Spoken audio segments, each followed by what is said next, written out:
There's a particular kind of silence that exists only at sea. Not the absence of sound, there's always sound out there, wind on rigging, water against hull, but the absence of answer.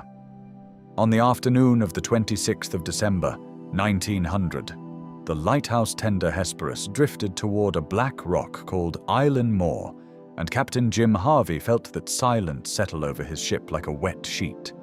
They raised a flag. Nothing. They sounded the horn. Nothing. They fired a rocket into the grey afternoon sky, the kind of signal that should have brought every man on that island running to the landing stage. Still nothing. No keeper waved from the cliff top. No boat sat ready at the jetty. The flagstaff stood bare against the sky, and 3 men who were supposed to be standing on that rock, tending a light that had burned every night since 1899, simply weren't there. Here's the question that's haunted Scotland's west coast for over a century. Eilean Mòr is barely half a mile long. There's no forest to hide in, no village to slip away to, no road leading anywhere. It sits alone in the North Atlantic, lashed by water on every side, more than 20 miles from the nearest soul on the Isle of Lewis. So how do 3 grown men, experienced, careful, dependable men, vanish from a place like that without a single trace? To understand what happened, you have to go back further than that Boxing Day. You have to go back to why anyone built a lighthouse on a rock that locals had been avoiding for generations. The Flannan Isles, sometimes called the Seven Hunters by the fishermen who worked these waters, sit roughly 20 miles west of Lewis in the Outer Hebrides. Eilean Mòr, the largest of them, takes its name from Saint Flannan, an Irish bishop who lived in the 7th century and is said to have built a small chapel on the island during his travels. That chapel still stands, weathered down to its bones. And for centuries afterward, shepherds from Lewis would row out to graze their sheep on Eilean Mòr's thin grass, but they would never, ever stay the night. Tradition held that the island belonged to something else once darkness fell. Men who worked there spoke in hushed voices, removed their caps as a mark of respect the moment they stepped ashore, and made absolutely certain they were back in their boats before the light failed. That was the reputation Eilean Mòr carried into the modern age. And then, in 1899, the Northern Lighthouse Board decided to build on it anyway. Ships kept wrecking on those rocks in the dark, and a light was needed whether the island wanted visitors or not. So a tower went up, the first structure built by human hands on that island in centuries, and 3 men were assigned to keep its lamp burning through the worst that the Atlantic winter could throw at them. Their names were James Ducat, the principal keeper, a steady and experienced man the board trusted completely. Thomas Marshall, his second assistant, younger but well regarded, and Donald MacArthur, an occasional keeper filling in for William Ross, who'd been sent home sick. 3 men, 1 tower, 1 job, keep the light alive, no matter what. On the 7th of December, 1900, Robert Muirhead, the board's superintendent, made a routine visit to the station. He shook hands with each of them. He wished them well for the weeks ahead. Then he climbed back into his boat and sailed away, with absolutely no reason to think anything was wrong. It was the last time any living person would see those 3 men. 8 days later, on the night of the 15th of December, a transatlantic steamer called the Arcta was making her way from Philadelphia toward the port of Leith. As she passed the Flannan Isles in the dark, her crew did what sailors had always done in these waters: they looked for the light. It wasn't there. Where there should have been a steady, reassuring beam cutting through the night, there was only black rock against a black sea. The crew noted it in their log and carried on, because what else could they do? Miles from shore, in the middle of the night, with no way to stop and check. They had no idea they'd just become the first people to witness the beginning of one of the strangest disappearances in maritime history. And it would be days before anyone else found out the light had gone dark at all. The news didn't travel fast. That's the part people forget. The Arcta didn't radio anyone, there was no radio for that. She simply carried on to Leith, and it wasn't until she docked there on the 18th of December that her captain mentioned, almost in passing, that the Flannan Light had been dark 3 nights earlier. Only then did word finally reach the Northern Lighthouse Board. 3 days lost, just in the telling. The board moved quickly once they knew. The relief tender Hesperus was due to sail from Breescleet on Lewis on the 20th of December, carrying a fresh keeper named Joseph Mòr for the usual rotation. But the weather wouldn't allow it. Storm after storm rolled in off the Atlantic, pinning the ship to harbour, and every day that passed was another day the mystery sat untouched on that rock, 20 miles out, with nobody able to reach it. It wasn't until the 26th of December, Boxing Day, that the sea finally calmed enough for Captain Harvey to make the crossing. What greeted them at Eilean Mòr was wrong in a way none of them could quite name at first. No boat waiting, no flag raised, no keeper at the cliff edge to catch the mooring line, which was standard practice, the kind of thing that simply didn't get missed. Harvey sounded the horn, fired a rocket, waited. The island gave nothing back. Joseph Mòr went ashore alone because someone had to, and later he would describe a feeling that settled over him the moment his boots touched the rock, a certainty, before he'd even reached the tower, that something terrible had already happened here.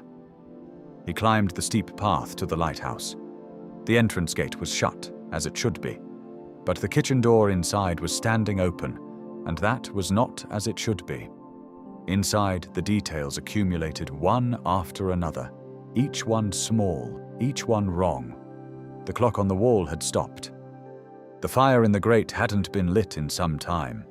The beds had been left exactly as a keeper would leave them in the morning before starting his shift, which told its own story, because it meant whatever happened during the day, not in the dead of night while men slept.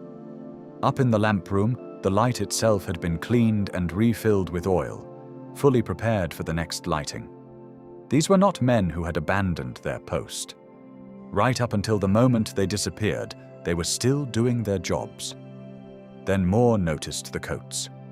3 keepers meant 3 sets of oilskins, the heavy waterproof gear no man went near the exposed landings without in weather like that. 2 were missing from their hooks. 1 remained.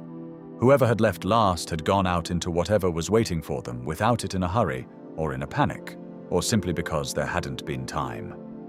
There was no sign of struggle. No blood, no broken furniture, nothing torn or disturbed beyond what the weather itself might explain. 3 men, gone, as if the island had simply closed its hand around them and opened it again empty.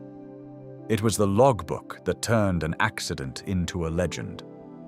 When Moorhead's investigation later went through the station's records, the entries from the keeper's final days read like something closer to a confession than a weather report. On the 12th of December, written in Marshall's hand, winds the likes of which he had never witnessed in 20 years at sea. Ducat, normally steady and unshaken, had gone quiet unusually, troublingly quiet. MacArthur, a hardened seafarer with a reputation for toughness, had spent the day in tears. The next entry, the 13th, recorded the storm still raging, and noted that all 3 men had spent the day in prayer. Then, on the 15th, the final words anyone would ever read from that lighthouse, the storm had ended, the sea was calm, and God was over all. Here is where the story stops making sense. When investigators checked the weather records for that stretch of coast ships' logs, mainland reports, anything that might confirm a storm violent enough to break 3 experienced keepers down to tears and prayer, they found nothing. No storm recorded on the 12th, none on the 13th or the 14th either. By every official account, the sea around the Flannan Isles during those days had been unremarkable. Calm, even. So what exactly were 3 seasoned lighthouse men describing in such vivid and frightened detail, if the storm they wrote about never reached anyone else's record at all? Robert Muirhead arrived on Eilean Mòr himself on the 29th of December, 3 days after Mòr's discovery, and he didn't go looking for ghosts. He went looking for evidence because that was his job, and because he'd known these 3 men personally, had shaken their hands 3 weeks earlier and wished them well. What he found at the West Landing told a story far more grounded than anything in the logbook. The damage there was severe. Iron railings bent, a lifeline rope torn loose and tangled. A wooden crate of equipment, normally stored well above the reach of any ordinary wave, simply gone, vanished off a ledge more than 30 meters above the sea. Turf and loose rock had been ripped from the cliff face itself. Whatever had struck that landing hadn't been an ordinary swell. Muirhead's conclusion, laid out in his report dated the 8th of January 1901, was that two of the men, most likely Ducat and Marshall, had gone down to the West Landing during rough seas to secure the equipment and ropes stored there, a routine task they'd done countless times before. A freak wave, far larger than anything they could have anticipated, rose up the rock face and swept them both into the Atlantic in an instant. MacArthur, seeing what had happened or hearing the commotion, had rushed out after them without even stopping to grab his oilskins, which is why his coat alone remained on the hook. He went to help his colleagues and was taken by the sea just as quickly.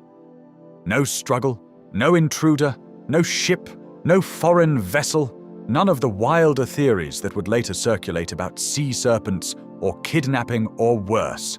Just three men doing their duty in terrible conditions, undone by a single wave none of them saw coming. But the logbook entries never stopped gnawing at people. Decades later, researcher Mike Dash, writing for the Fortean Times, went back through the original Northern Lighthouse Board archive looking for those exact passages: the severe winds, MacArthur's tears, the three men praying together, the final line about God being over all. He couldn't find them in the primary record. The dramatic, almost literary quality of those entries simply didn't match the dry procedural language keepers actually used in their day-to-day logs.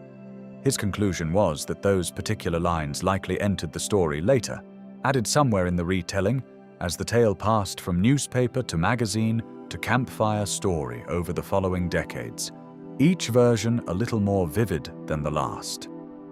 Which means the most chilling part of this entire mystery, the part that's been quoted in articles and documentaries for over 100 years, may never have been written by Ducat, Marshall, or MacArthur at all. It may simply be something we built ourselves, because the truth, three men erased by a single ordinary wave, felt too plain for a story this strange. That tension between the official record and the folklore is exactly what's kept Eilean Mòr alive in the public imagination for more than a century.